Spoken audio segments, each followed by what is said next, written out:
loan. But like I said, the business plan is going to be wise and stewardships of that. So that's what I would recommend. Yeah, good tips, man. Those are like some serious gold nuggets there. So now we're kind of in a unique time, I think, in history, personally, to where we're able to kind of inject our personal beliefs, our value systems into our businesses. There was a time where it's sort of like you keep that completely separate of business, but now we started to see a lot more people injecting it into it. How have you done that with your business? It's a balance in between. If you read the stories in the past 10 years about the baker and the florist and all these other things, they were from the state I was in a while ago in Washington State. Right. It seems that Washington, Oregon, California, and the East Coast are the ones that are pressing these faith-based ACLU issues. So I've tried to do as much as I can to learn and live from that. So for me, we do marriage on Tuesdays, we do family on Wednesdays, we do leadership on Thursdays, we do communication on Friday, and on Sundays we focus on faith. So first off, focus on in a services-based business. I focus it only on Sundays, and that's a specific group that wants to go over and watch that. It's tagged in every single time, faith, so you know what you're walking into. Sure. Kind of like if you go over and I invite you to church, and you'll be like, they brought Jesus to me. You got to know. Come on, if you're over 18. Right. That some type of faith move is going to happen. But in a business, depending on if you're service-based or product-based business, more people infuse it as it values or different things. Mm-hmm. For me, myself, I always serve the client. If they come into other value-based systems, if they go far left or far right in marriage or family or whatever. Mm-hmm. But if I find out that it's not worthwhile to me or it's going to be, against my faith, then I would not just go over and just deny them services. Because that's what happened, and that's what made the 3 to 5 year ordeal had to go to the Supreme Court, is because they denied them services totality. The way I would do it in having a faith-based business as I do it now is I'm willing to go over and serve you, but I might not be the best conduit for you. Like, I do one man, one woman marriage. I come from the heterosexual mentality. That's all I've been trained on. That's what I live out every single day. I can help you with general principles and relationships, LGBT, QIA, but I can't get into the specifics. So for me to better serve you is to refer you to somebody that's in that realm, that studies that realm, that understands that realm. I mean, I'll give you the basic services and whatnot, but if you specifically tell me if they wanted to ask how to thrive in a lesbian, gay, bisexual, transgender, I'm like, I can't speak out of that. And I don't want to do a disservice out of you just BSing you for the dollar. So I would just go over and go with partners that are on, like either the Vetpreneur Tribe or other people that have that comfortability, have that skill set, have that audience, and go over and say, these are the people that I would refer you to that would best serve you. I can serve you in these capacities. If you want to be served in full capacities and have a better client-person interaction, they have an understanding, they can be empathetic, they can roll resistance, they can deal with all your issues. If you're looking for a whole total human package for our services, then I would recommend you going over there, because I don't want to be able to go so far and I wouldn't be able to fully serve you. So I'd rather go over and serve you well than give you to another client. And that's what I think those people did not go over and do. They just said, well, it's against my faith to go do X or Y or Z. I'm like, yes, it can be. But the thing is that you chose to serve in a capacity of all people, of all Americans.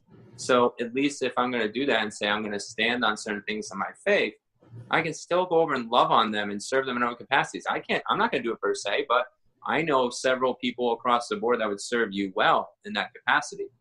And they could have even refused on a different modality, like things that are honest. Like if my schedule is overloaded and I have that type of client and I felt that way, which I usually don't, but let's say I felt that way, I didn't want to serve, I could go over and say, hey, my schedule is full, I can't go over and serve. Or I'm like, hey, we might not be a best client, whatever fit, So you're not offending them, but you're choosing options that are more honest compared to open, because that person was being open.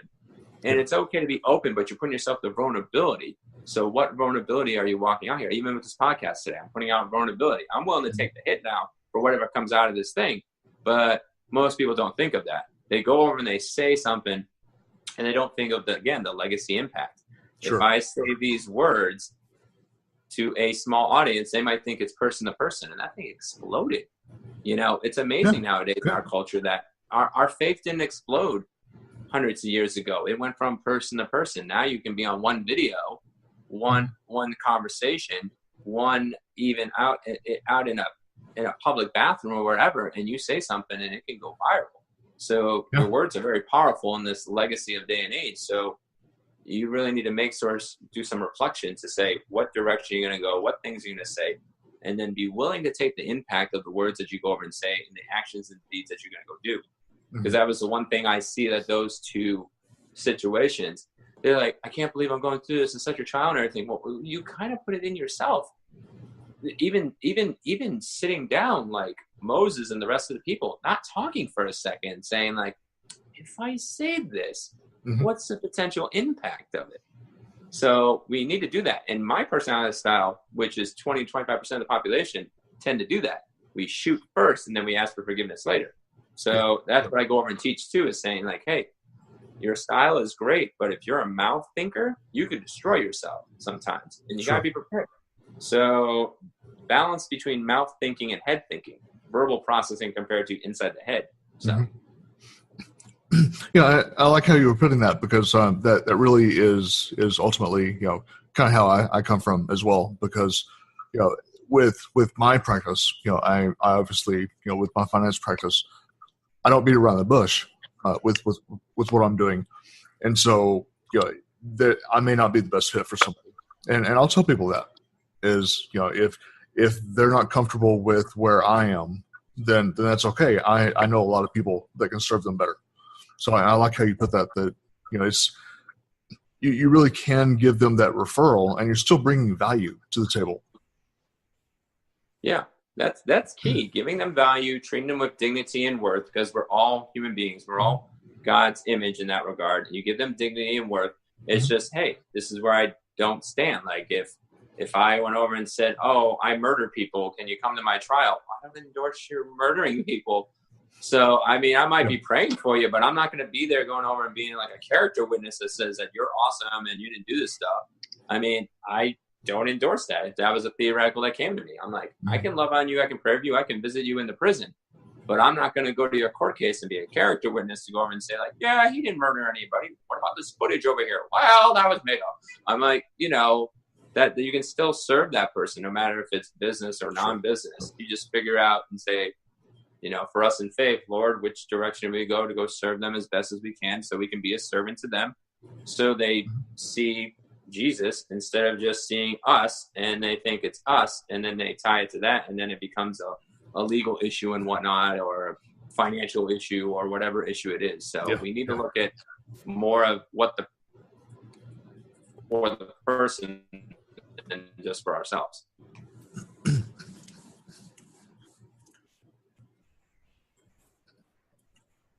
So what is something that you wish you maybe had done earlier in life that you did not do, that you've learned now was probably a pretty important thing? I would say to understand people. That's one of the biggest things for me. I just kept shooting and shooting and shooting and shooting, and then not reading either. I would just theorize in my head. I would blame shift everybody and try to make myself always look right. And that's what I mean. I'm even trying to teach my son right now, like as he goes over and does it, because now I can see it because God's opened my eyes for it. And rest of my kids, and they have to remind me of myself. The same thing is that if I had the chance just to sit down and say, visit the quiet, visit those people that don't talk as much, the sweet people, the people that do the diligent work. Because the funny part is that I could have been an A student through high school and college and elementary and grade school if I visited those things. I wouldn't have walked into financial debt, into education, if I went over and just sat down, pondered about stuff, and looked at it in that reality and had people go over and listen to that advice. But unfortunately, we do, in a sense, live and learn more than we learn and live, especially in the early years. Yeah. Like I said, it's amazing. It's like usually around 30, we're going over like, man, and you start reflecting, and then you look at legacy. And I wonder every once in a while, I'm like, Lord, how does that work for some kids that they just don't walk into the same mistakes? I mean, like, I didn't have godly parents. So, values are caught instead of taught. So I didn't live that out. But still, it's just like, it's amazing. It's like once you see it from a third person view, you go over and like, yeah, that's a really dumb decision. I need to start looking at myself and saying the same thing. I'm like, that might be a dumb decision. So that's what I would say. And especially communication is key. I mean, and it's a great lesson to go and learn. And I can help people by asking them just 2 questions, and I can then help them with the rest. So that's the thing. It's so amazing. It was 2 questions. I'm like, man, if I would have known this as a kid, this would have saved so many things. It would have been so many grief. I wouldn't have walked into proms. Maybe I wouldn't have got my head rammed into a locker, because I didn't shoot my mouth, Yeah. So let's focus maybe for a couple of minutes a little bit more on a personal level as opposed to business. So what hurdles have you personally faced? Maybe when you were starting up your businesses, and how'd you overcome those hurdles? Well, we almost walked into divorce 2 times in our marriage, and God really kicked me in the nuts on that one. I finally got, but it was in it was June 1st of 2013. We just transitioned out about a year ago. We moved back to Washington just in that same time frame, and it was like chaos hit again. Job was going away for some stupid reason. Finances, emotional strife, everything else. And I basically threatened my wife with divorce over the phone at my work site outside. And I would say that was the most stupidest and most painful thing we went through. And then months prior to that, about a year prior to that, my wife was in the hospital for like several days. Thought it was going to become a serious issue. Like, she actually went mute for about 3 weeks, like medication induced muteness and stuff like that, and some other complications. And so we've had a lot of trials going through personally. Like, 3 out of my 4 kids almost died because due to complications. We've almost been homeless 3 times. We've had 11 moves in 11 years. I've had 35 moves in 36 years. Majority were military, but I would say those are the biggest trials that have shaped me. And then the biggest one that really changed me is when my wife spiritually kicked me in the cojones, because I was a very toxic person with my mouth. Again, with the personality styles are great, but it was out of control. The inspiring style, Apostle Peter. If you need a secular reference, think of Robin Williams. He's dead, but he's a great reference. Those 2 type of guys or girls, I can't think of any girls at the moment, but they can say great things, but then they can say horrible things. Yeah. And when things didn't go my way, I would say very horrible things. And it took my wife to be bold enough to kick me in the woo-hoo, spiritually speaking, to realize. And it convicted. I looked at, after those 7 years, it's amazing how the mind works when you have a revelation that he gives you. All those 7 years all came back in my head. All those conversations, all that hurt, all those things I went over and said. And God's made our relationship thriving now, but it took a long time from year 7 to year 11 and a half to go over and realize that. And that's why I want to pour that into my business. So it's just what biggest pains I went through, I want to bring as a ministry and as a business, and to help people thrive and to not have them do that. And they don't even have to have Jesus. If they understand how we are wired from the womb in our personality style, that's 1 out of 3 things that God goes and gives us. He gives us motives, he gives us values, he gives us personality style, which becomes individual behavior, which then shapes character. And then those people, then with people interacting together, becomes group dynamics. And if you understand how you're wired in your personality style, and why the things that you like and why the things that you hate and why the things that you do what you do, and what people are observing every day, and you think it's great, but they think it's horrible, just the way you're portraying it, that's huge. That was absolutely huge. I'm like, my words can be a great blessing, but my words can be a great cursing. And that's my particular style. Peter did that. He was like, you are Christ and you are the King. And I'm really paraphrasing this one. And then he goes over and he says that I'm willing, next couple statements down, he says, I'm willing to, you're not going to die, Jesus. I'm going to die for you. He's like, get behind me, Satan. 1 minute, super awesome, great revelation. Next minute, totally that wrong. And that's what I did for like 7 years of my marriage. It wasn't frequent, but I kept seeing I was chipping away at her.